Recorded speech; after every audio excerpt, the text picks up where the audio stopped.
thing was enormous.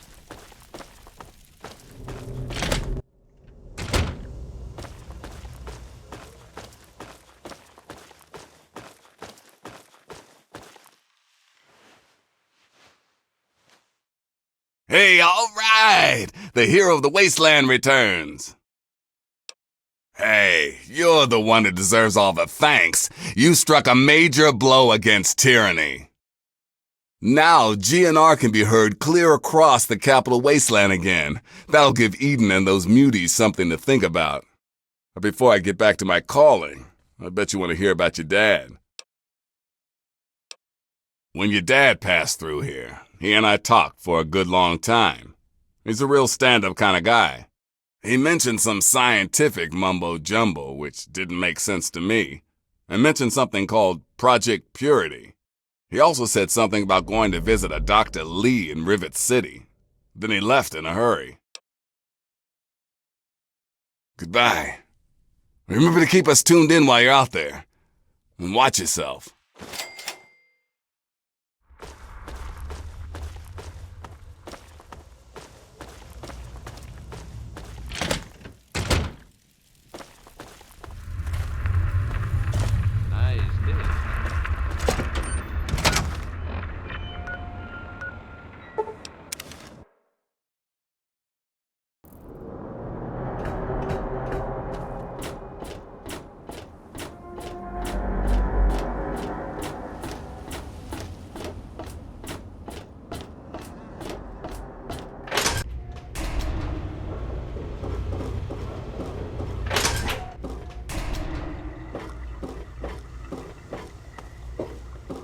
I'm looking for troublemakers. Have you seen any? I'm looking for troublemakers. Have you seen any?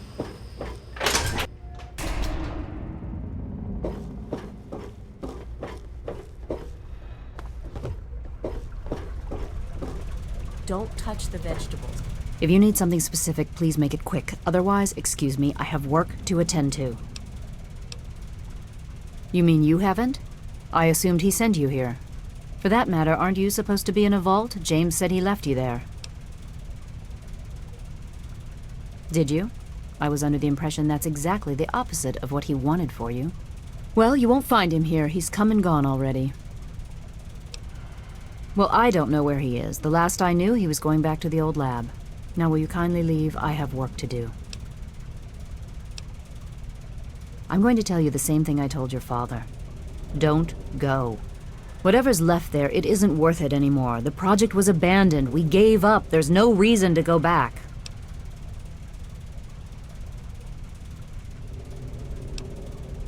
Fine. Suit yourself. It's in the old Jefferson Memorial Building, northwest of here, along the river. Look, I don't want to be harsh, but I have problems of my own. I don't have the resources to support James's foolish endeavors, or your chasing after him. I'm sorry. I'm sorry I am not in a position to help you. You understand, I have enough to worry about already. Good luck finding your father. They're fragile. Hello.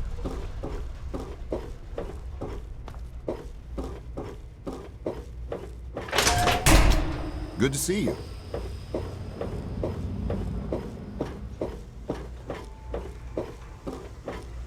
Have a seat anywhere. Someone will be with you in a minute.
Stupid noises. What?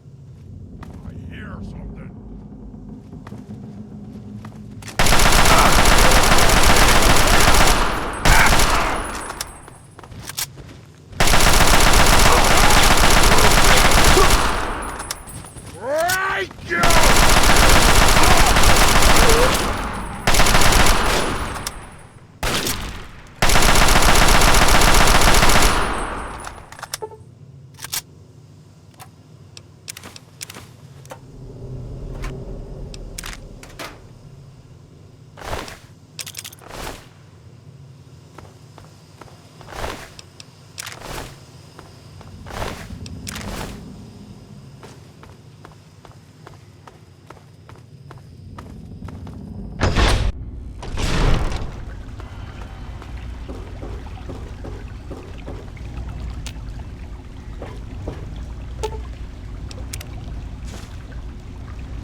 No more games!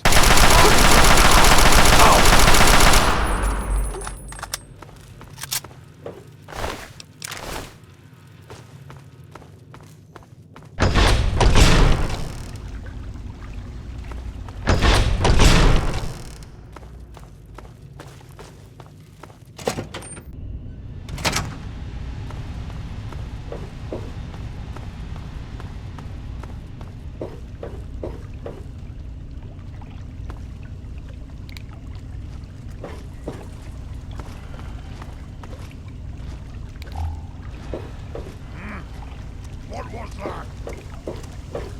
Now try and hide from this! Time to die! Bleed! Bleed! Die! Stupid little man!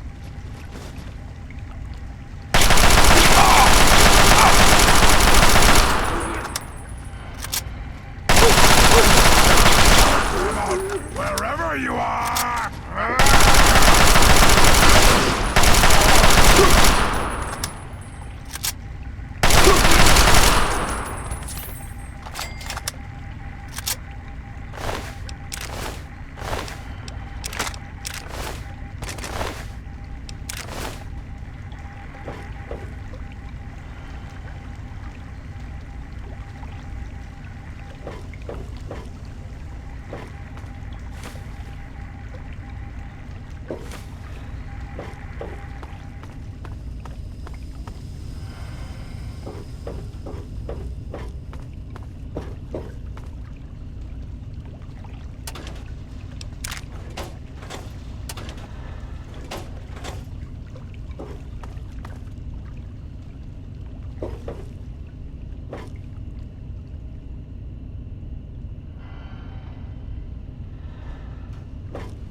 know where you are!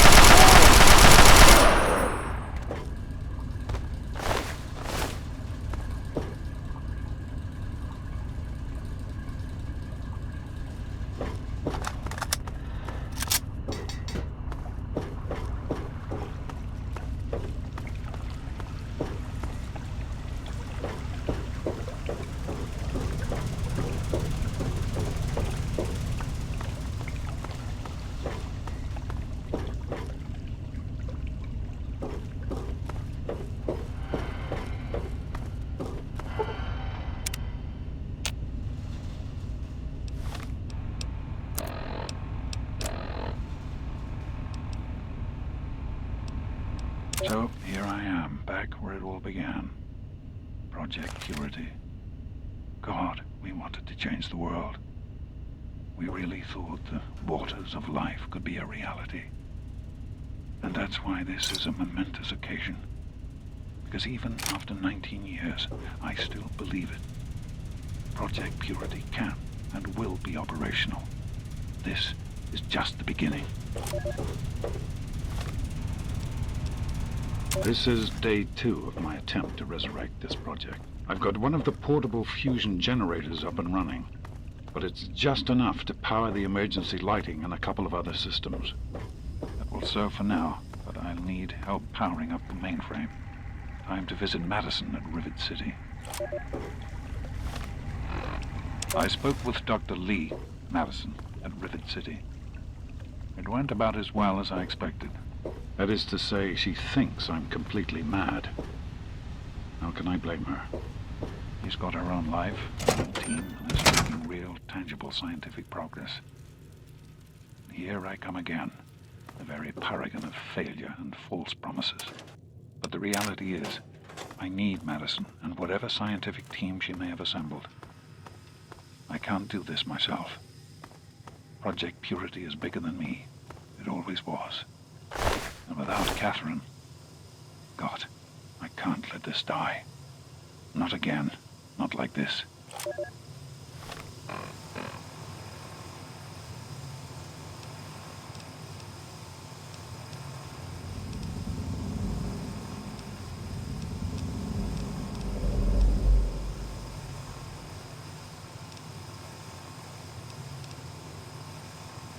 Even in Vault 101, my work on Project Purity never really stopped. Soon after we arrived, my nightly routine included sneaking into the restricted areas, searching for, I don't know, whatever I could find. It was a Vault-Tec facility, after all. The place was built with some of the most advanced technology this country had ever developed. Those excursions never turned up anything particularly useful. So, one night, after half a bottle of scotch, I broke into the overseer's office. It was easy enough to hack his console, gain access to the restricted files. Most of it was garbage. Propaganda, spy reports, just plain rambling bullshit, really. But there was one thing, one name that stood out amongst all the others. Dr. Stanislaus Braun. I knew of Braun's work, of course. He was a celebrity in his day, Vault-Tec's sorcerous scientist, leaving his peers in awe of his technological wizardry. But it was in Vault 101 that night in the Overseer's office I first learned of Braun's involvement in Vault-Tec's social preservation program and his work on something called GEC, the Garden of Eden Creation Kit.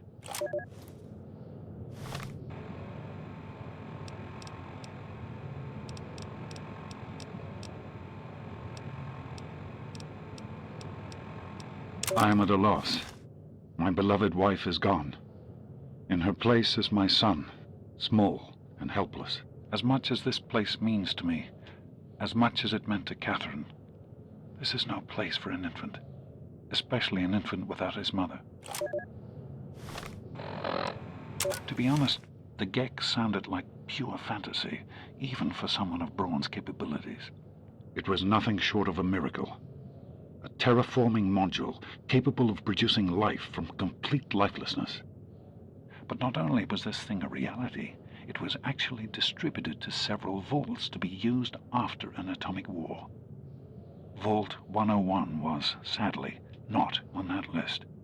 I did some digging and discovered Braun's name on the reservation list for a Vault 112. I'm no slouch, but this man, he could have easily succeeded where I failed. Does his collected knowledge remain within the halls of Vault 112? Journals, holotapes, computer records, maybe even experiments. If I could gain access to just a fraction of Braun's genius, Project Purity would become a reality.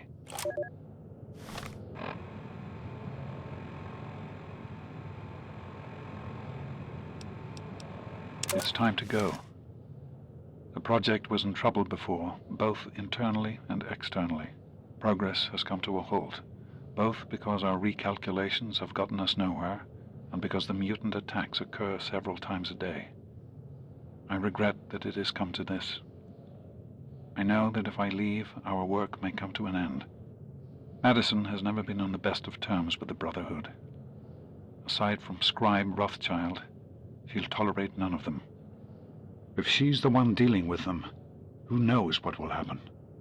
It breaks my heart to go. But I must put the needs of my child before my own.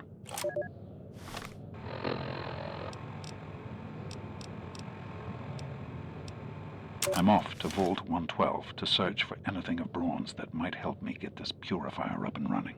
All I know is that it's west of some place called Evergreen Mills, and it's well hidden in some sort of garage. But I'll find it. I have to. It's so close, but that's the story of Project Purity, isn't it? An eternity of almost theirs. Let's see if Braun has the missing puzzle piece.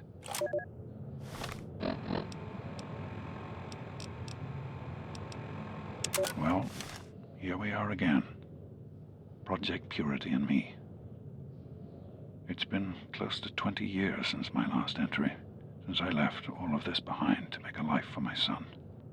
We've spent that time in Vault 101, tucked away from the rest of the world. It wasn't perfect, but it was safe, and that's all I could have hoped for. Now my son is a grown man, handsome, intelligent, confident, just like his old man. And as hard as it was to admit it, he doesn't need his daddy anymore. That batch of tests was inconclusive, but Madison and I are convinced it's a problem with the secondary filtration system. We're going to recalibrate the equipment and try again tomorrow, so that... James, please. I'm trying to work. Now's not the time. So that's the next step. Assuming we get the results we need, we'll move on to... James! Stop! I need to finish these notes. We'll move on to diagnosing the issues with the radiation dampeners. That should... Ow! James! Now? We really shouldn't.